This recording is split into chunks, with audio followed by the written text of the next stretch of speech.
Bienvenue à tous mes frères et à tous mes sœurs. Bienvenue, peuple de Dieu. Et bienvenue dans l'église des révélations. Une fois de plus, je suis parmi vous et je me réjouis. Je suis heureux car je vois que vous venez prendre connaissance des nouvelles révélations que le Père éternel nous donne chaque jour dans cette année 2025. Je sais que vous ne venez pas me voir à moi, mais vous venez prendre connaissance des nouvelles révélations. Pour cela, je vous salue au nom de notre Père éternel et je vous salue au nom de notre Sauveur, Emmanuel le Christ, le vrai nom que le Père éternel donna au Fils de la Vierge Marie. C'est ce que nous disent les Écritures, Matthieu 1, verset 23. Nous dit que l'ange Gabriel est venu voir la Vierge Marie et il lui dit, tu auras un fils et tu lui donneras le nom de Emmanuel, Dieu parmi nous.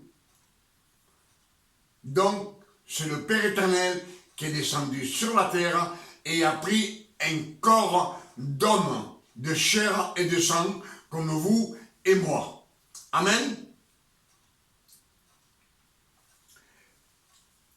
Je demande au Père éternel, ce soir, en cette année de 2025, qu'avec ce message, il puisse vous bénir et que vous preniez connaissance, que vos yeux s'ouvrent et vos oreilles entendent. Amen. Ce que nous allons lire ce soir, on va le méditer ensemble.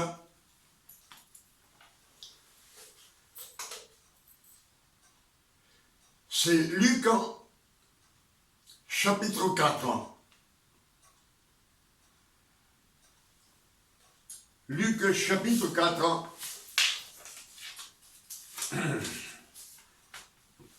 Et verset du 1 jusqu'à ce qu'on va écouter. Alors je vous demande d'être attentifs. Ne soyez pas distraits, ni à la gauche, ni à droite. Quand on est attentif, on reçoit à 100% de ce que nous dit le Père éternel. Et le Père éternel, dans son amour, nous donne des révélations. Amen. Alors, soyez attentifs et écoutez. On va les méditer ensemble ce soir. Et oui. Luc, chapitre 4. Luc, chapitre 4.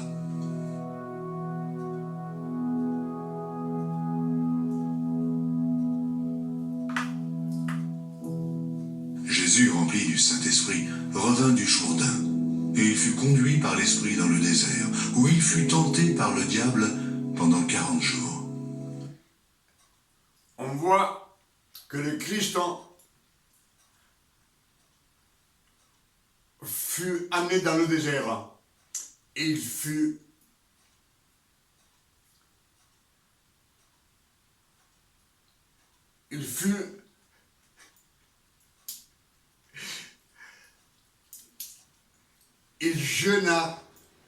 il jeûna pendant 40 jours et 40 nuits.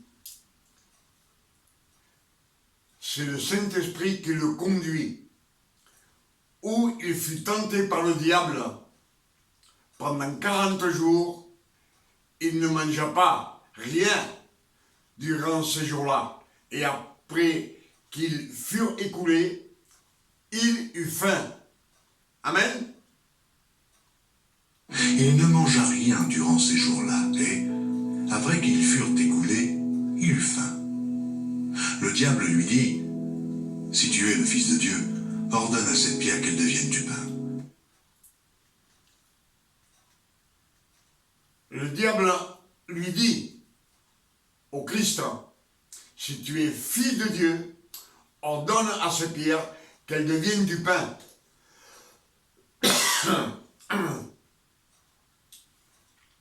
Les pierres, le pain, on sait que c'est la parole. Les 10 commandements, c'est la pierre. Mais Satan ne veut pas. Il veut qu'il l'écoute et qu'il fasse du pain de cette pierre.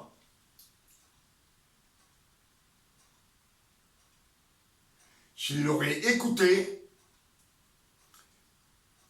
tout était perdu. Mais le Christ ne l'écoute pas. Et il lui dit, l'homme ne vivra pas de pain seulement, mais de toute parole qui sort de la bouche de Dieu. Toute parole. Amen. Les paroles qui sortent de la bouche de Dieu, c'est la vérité. C'est le véritable évangile. Ce sont les révélations. Jésus lui répondit, « Il est écrit, l'homme ne vivra pas de pain seulement. » Le diable, l'ayant élevé, lui montra en un instant tous les royaumes de la terre et lui dit,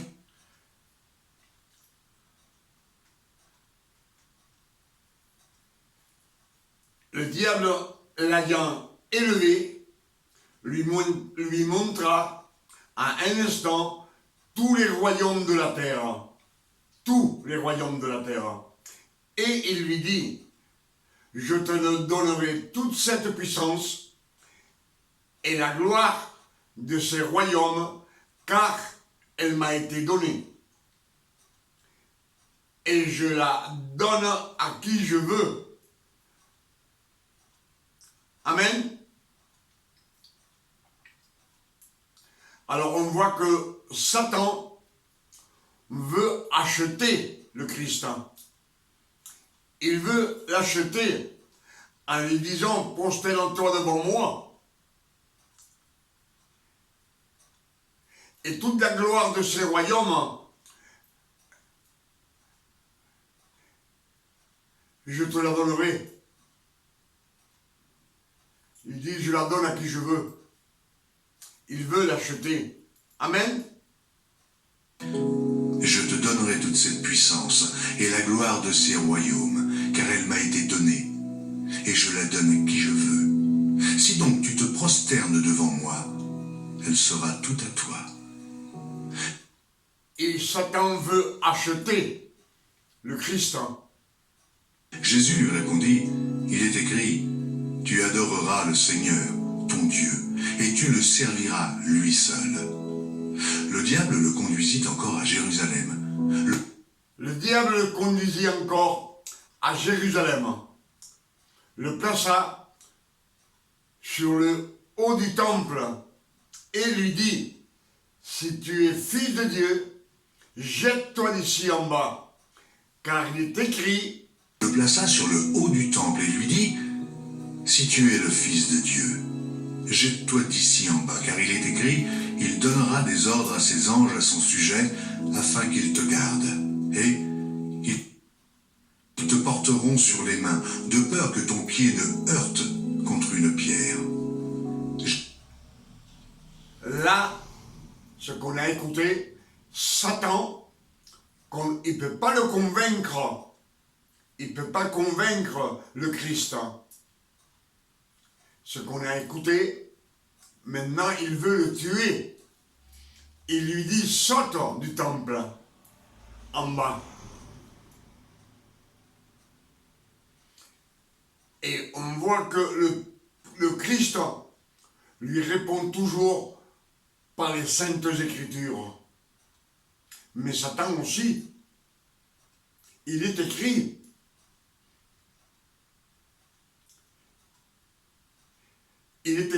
les anges, ils te porteront sur les mains, de peur que ton pied ne heurte contre une pierre. Et Jésus lui répondit, il est dit, tu ne tenteras point le Seigneur ton Dieu. Après l'avoir tenté de toutes ses manières, le diable s'éloigna de lui jusqu'à un moment favorable. Il s'éloigna du Christ jusqu'à un moment favorable. C'est-à-dire que Satan, dans cette époque, à ce moment, il avait tout le pouvoir. Il n'avait pas été encore vaincu. Amen. Mais on voit bien que quand le Christ dit en vérité, c'est le vrai évangile. Ce sont les révélations. Et quand les révélations sont données à des incrédules, à des chrétiens qui sont toujours avec la grâce et la loi qu'ils mélangent, ils deviennent agressifs. Pour cela, écoutez. Jésus, revêtu de la puissance de l'Esprit, retourna en Galilée et sa renommée se répandit dans tout le pays d'alentour. Il enseignait dans les synagogues et il était glorifié par tous. Il enseignait dans les synagogues.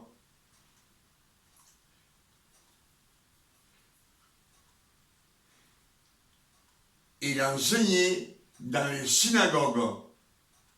Et il était glorifié par tous. Parce qu'il prêchait la loi. On sait que le Christ est venu accomplir la loi.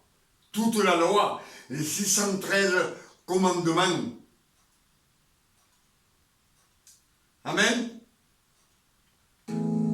Il se rendit à Nazareth, où il avait été élevé, et, selon sa coutume, il entra dans la synagogue le jour du Shabbat. Selon sa coutume, il entra dans la synagogue le jour du sabbat.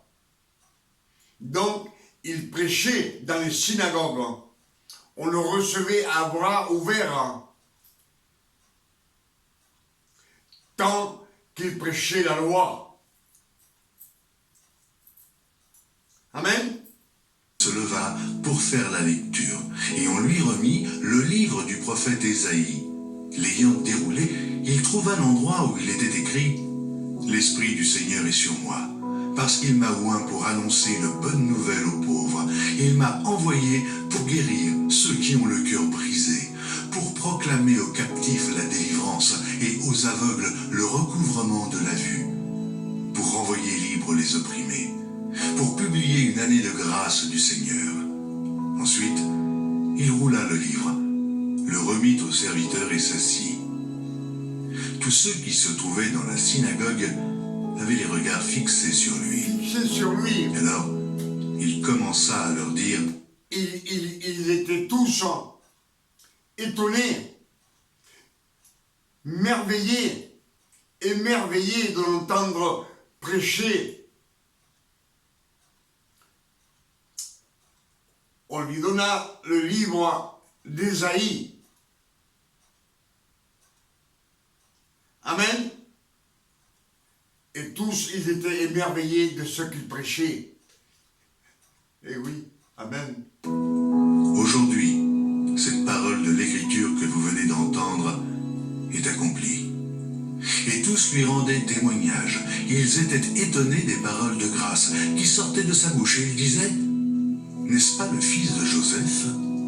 Jésus leur dit « Sans doute vous m'appliquerez ce proverbe, médecin, guéris-toi toi-même. Et vous me direz « Fais ici dans ta patrie tout ce que nous avons appris que tu as fait à Capernaum. » Mais, ajouta-t-il, je vous le dis en vérité. Je vous le dis en vérité. Je vous le dis en vérité. Là, le Christ, il va donner des révélations. Et on va voir les conséquences. Qu'un prophète n'est bien reçu dans sa patrie. Je vous le dis en vérité. Je vous le Il y dis avait en plusieurs... vérité. Ça fait la deuxième fois qu'il le dit. Je vous le dis en vérité. Mais, ajouta-t-il, je vous le dis en vérité, aucun prophète n'est bien reçu dans sa patrie. Je vous le dis en vérité. En vérité. Il y avait plusieurs veuves en Israël, du temps d'Élie, lorsque le ciel fut fermé 3 ans et 6 mois, et qu'il y eut une grande famine sur toute la terre, et cependant, Élie ne fut envoyé vers aucune d'elles, si ce n'est vers une femme veuve, à Sérepta, dans le pays de Sidon. Il y avait aussi plusieurs lépreux en Israël du temps d'Élisée le prophète, et cependant, aucun d'eux ne fut purifié, si ce n'est Naaman, le Syrien. Ils furent tous remplis de colère dans la synagogue lorsqu'ils entendirent ces choses, et à Sérepta, dans le pays de Sidon. Dès qu'ils entendent dire la vérité, ils deviennent tous en colère, ils deviennent agressifs. C'est ce que je prêchais dernièrement, que quand on prêche le vrai évangile, les révélations aux incrédules, aux chrétiens, à tous ceux qui suivent une doctrine qui mélange la grâce et la loi. Quand vous leur prêchez, ils deviennent agressifs. C'est ce que j'ai prêché l'autre jour. Et c'est ce que nous dit Luc chapitre 4. Ce qu'on a entendu. Amen. Il y avait aussi plusieurs lépreux en Israël du temps d'Élisée le prophète, et cependant, aucun d'eux ne fut purifié, si ce n'est Naaman, le Syrien. Ils furent tous remplis de colère dans la synagogue lorsqu'ils entendirent ces choses, et, s'étant levés, ils le chassèrent de la ville, et le menèrent jusqu'au sommet de la montagne. Ils le chassèrent de la ville, et ils le menèrent jusqu'au sommet de la montagne, sur laquelle leur ville était bâtie, afin de le précipiter en bas. Afin de le précipiter en bas. Vous voyez, dès qu'il dit la vérité, le Christ, on veut le tuer. Là, ils veulent le précipiter du haut d'une falaise. Mais le Père éternel nous dit, dans Ésaïe 42, verset 1, « Je vous envoie mon serviteur, je le soutiendrai, je l'aiderai, en lui j'ai mis mon esprit. » Amen. Et Jésus, passant au milieu d'eux, s'en alla. Arrivé à la falaise, Jésus se retourna et passant au milieu d'eux, il s'écartait pour le laisser passer. Le Père éternel le protégeait, il le gardait. Amen. Là, les Écritures, ce qu'ils nous disent, c'est que quand le Christ prêchait la vérité, dans ces 3 ans de ministère qu'il a eu dans la Judée, chaque fois qu'il prêchait la vérité, le véritable évangile, les révélations, le peuple voulait le tuer. Il voulait le lapider. Amen. Pour cela, Luc 7, verset 33, nous dit, c'est le Christ qui parle. Jean le Baptiste, il était venu, il ne mangeait pas de pain et ne buvait pas de vin. Et vous disiez qu'il y a un démon.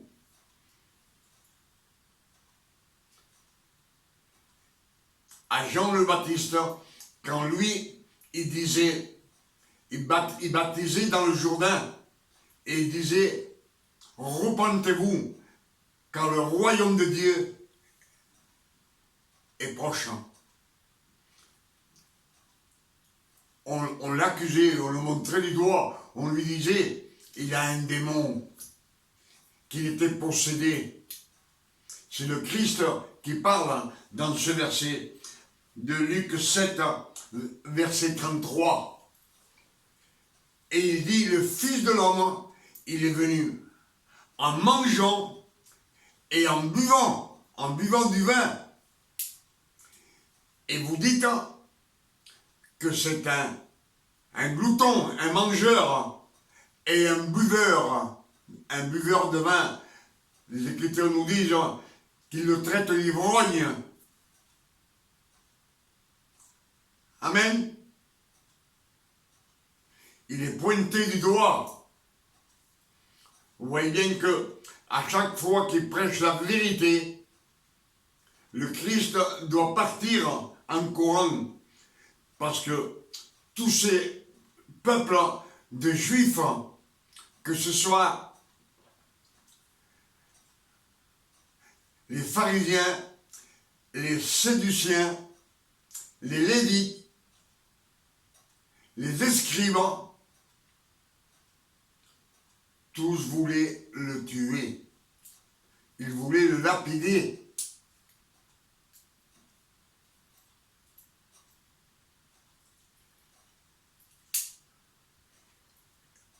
Ce même peuple juif le traite qu'il expulse les démons, il chasse les démons par Satan. Ils deviennent agressifs, voyez-vous. C'est ce que je vous dis à chaque fois que quand on parle à quelqu'un et on lui parle des révélations, il change de tempérament. Ça peut être un ami, ça peut être quelqu'un de votre famille, il change de tempérament. Il devient agressif. Ils arrivent même à insulter celui qui prêche avec des mauvais propos.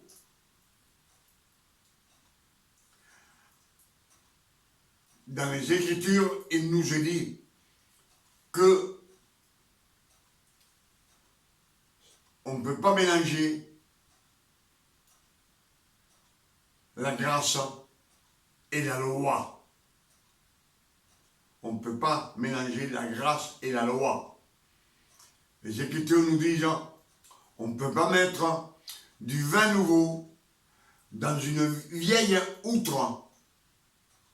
La vieille outre, c'est une personne qui n'est pas née de nouveau. Il est toujours dans ses péchés. Il est toujours en train de prêcher la loi. Il dit à beaucoup de personnes, quand il prêche, qu'il doit faire de jeûner, de ne pas manger, jeûner 3-4 jours pour que le Père éternel nous donne quelque chose, ce qu'on lui demande.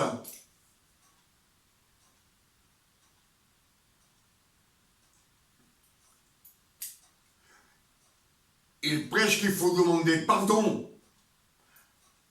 quand on pêche à genoux et en pleurant si c'est nécessaire pour être pardonné.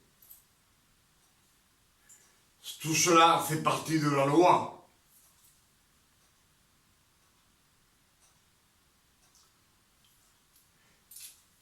On voit bien que celui qui prêche la loi et la grâce, il est plus attaché à la loi qu'à la grâce. Pour cela, ils ne reçoivent rien, car les Écritures nous disent qu'on ne peut pas mettre du vin nouveau dans une vieille outre. La vieille outre, c'est la personne qui n'est pas née de nouveau. il est toujours dans la loi. Il dit que l'outre, elle s'abîme. On ne peut pas mettre le Saint-Esprit, le vin nouveau sur le Saint-Esprit, dans une personne qui suit la loi. Pour cela, aucun juif n'a eu le Saint-Esprit à cause des efforts que le Père leur a donnés pour faire 613 commandements. Ces 613 efforts qu'ils devaient faire, il leur a mis ça sur les épaules. Toute leur vie, jusqu'à la résurrection du Christ. Il fallait qu'ils fassent des sacrifices d'animaux. Sacrifices. Qu'ils jeûnent, qu'ils ne mangent pas pendant 3-4 jours pour demander quelque chose au Père, pour pouvoir le recevoir. Tout ça, ce sont des efforts. Et le Christ est venu sur la terre. Le Père éternel nous dit, Galates 4, verset 4, que le Père a envoyé le Christ, né d'une femme, né sous la loi, afin qu'il accomplisse toute la loi de Moïse, les 613 commandements, lui, il les a soufferts pour que toi et moi ne les accomplissions pas. Et il nous dit bien, afin qu'il puisse racheter tous ceux qui sont sous la loi et que nous reçussions le don d'adoption, adopté. Et si on est adopté, on est fils de Dieu, on n'est plus serviteur, on n'est plus disciple, on est fils de Dieu par la grâce du Père éternel. Comme je vous le dis toujours, Emmanuel le Christ, c'est le Père éternel qui est venu sur la terre pour récupérer la création et sauver toute la création. Mais la première fois qu'il est venu sur la terre, autant le Père éternel est venu 3 fois sur la terre. Il est descendu 3 fois sur la terre. Il est descendu à l'époque d'Abraham. Il est descendu à l'époque de Moïse, dans le mont Hébron, où on voit le buisson ardent, et Dieu dit à Moïse, je suis descendu pour libérer mon peuple. C'est la deuxième fois. Et la troisième fois, c'est quand les temps furent accomplis, Dieu envoya son Fils, né d'une femme, né sous la loi, afin qu'il accomplisse toute la loi et qu'il rachète tous ceux qui sont sous la loi. Simplement tous ceux qui sont sous la loi. Personne d'autre. Dieu le Père éternel, s'il a donné 613 commandements, 613 efforts sur les épaules des 12 tribus d'Israël, sachant qu'il ne pourrait jamais les accomplir. Et tout celui qui meurt dans la loi, il n'héritera pas le royaume de Dieu. C'est dans les Écritures qu'ils nous le disent. Jean 3, verset 5. Le Christ dit à Nicodème. Nicodème, c'est un docteur de la loi. Lui, c'est lui qui enseigne aux autres et il est orgueilleux de cette loi. Et le Christ lui dit, Jean 3, verset 5, en vérité, c'est la vérité. Je te le dis, Nicodème, si tu ne renais de l'eau et de l'esprit, tu ne rentreras pas au royaume de Dieu. Donc, tout ce qui meurt dans la loi, tout celui qui meurt dans la loi, même de nos jours, il n'héritera pas le royaume de Dieu.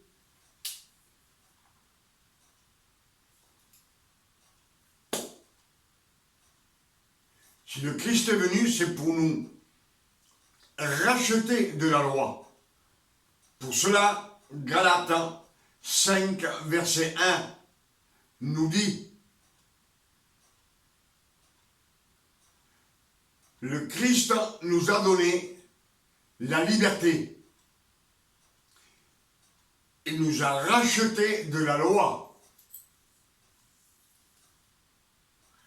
Alors soyez forts et ne vous laissez plus mettre sous le joug de la servitude.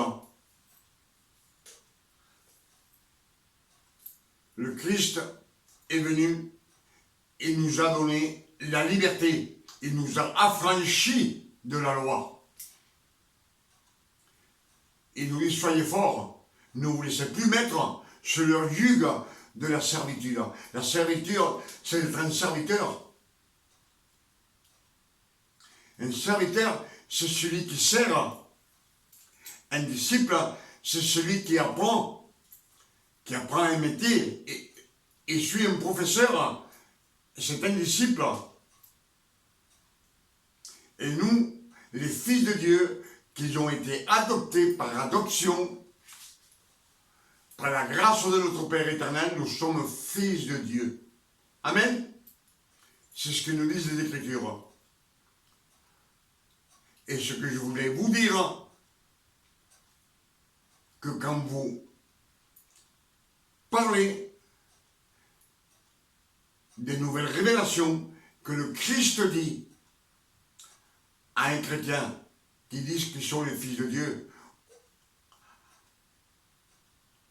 à un incrédule, à un catholique, à tout celui que vous voudrez, quand vous le prêchez, si vous voyez qui devient agressif, qui change de tempérament, laissez-le aller. Parce que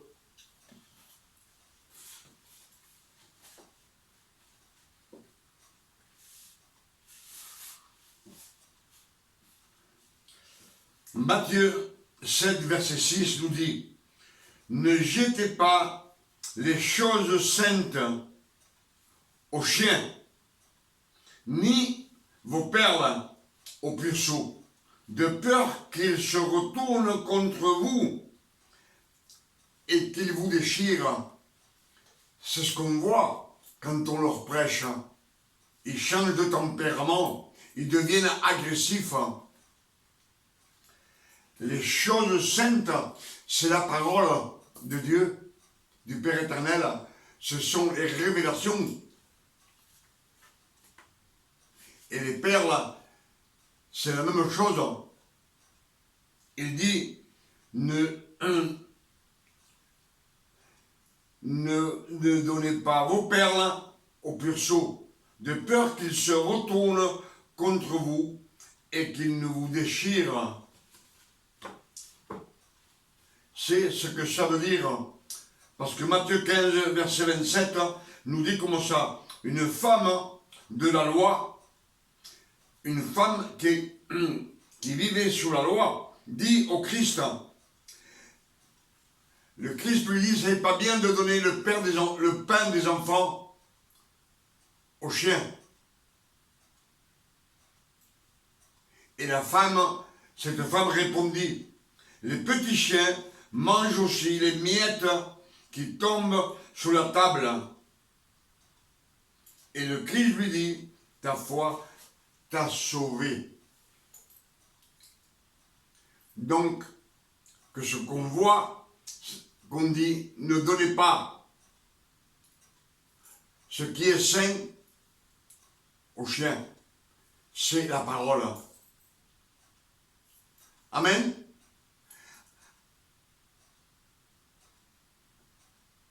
avec ce message que nous venons d'écouter de Luc chapitre 4, que quand le Christ dit la vérité, le monde change de tempérament et il devient agressif, ils veulent le tuer. Mais le Père éternel l'a gardé. Quand il était sur la terre, il le protégeait. Jusqu'au temps où il fallait qu'il monte sur la croix pour être crucifié, pour pouvoir nous racheter à toute sa création.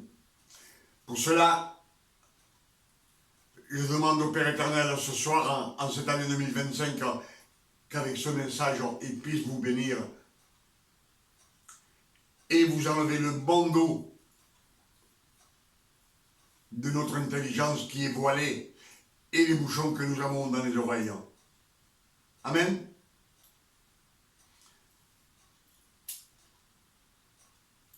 Et moi, je demande au Père éternel, en cette nuit de 2025,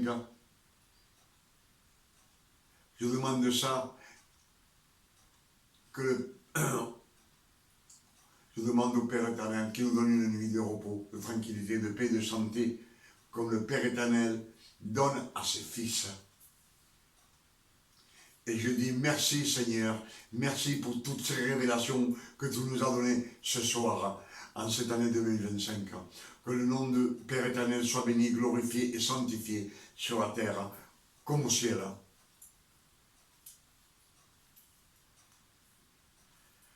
À demain, si le Père éternel nous le permet. Que le Père éternel vous garde et vous bénisse ce soir. Et qu'il vous donne beaucoup de révélations. C'est ce que je demande au Père éternel pour vous et pour moi et pour ma famille. Et pour tous mes frères et mes sœurs en Christ.